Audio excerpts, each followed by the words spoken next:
در همین زمینه همراه میشیم با همکارم مهسا مرتضوی که در محل برگزاری این کنفرانس حضور داره. مهسا، بیشتر از تو بشنویم. آیا از جامعه ایرانیان تورنتو هم در این نشست حضور دارن؟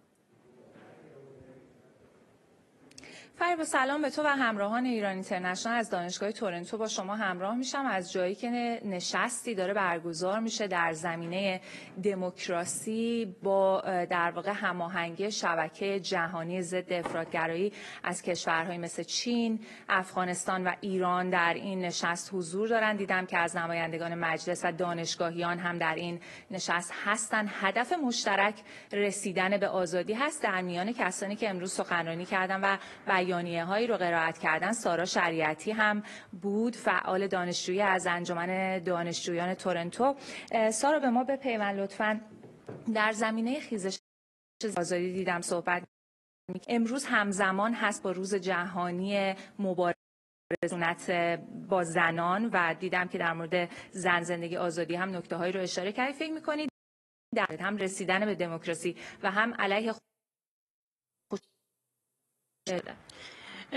من فکر میکنم که خیزش زن زندگی آزادی در بطنش یه خیزشی بود علیه افراطگرایی، علیه اون تفکرات خیلی ارتجاعی که چه تو جامعه چه از طرف حکومت وجود داره و خب ما دیدیم این در واقع طغیان زنان و نسل زد بود علیه این افکار افراطی و ما میخواستیم اینجا نشون بدیم و این همبستگی رو ایجاد کنیم بین تمام افرادی که در جهان دارن علیه این افراطگرایی مبارزه میکنن. همون طور استبدادی همیشه پشت هم هستن حکومت‌های مثل حکومت روسیه، جمهوری اسلامی، چین و اینجور حکومت‌ها همه همدیگر رو ساپورت میکنن. همینطور مردمی که قربانی این افراطگرایی هستن هم باید این همبستگی بینشون جامعه بدیم که این مبارزه با افراطگرایی در واقع یک جنبش جهانیه و اینجوری مردم میشن و اون پیام زن زندگی آزادی رو مردم بیشتری میشنون و میتونیم این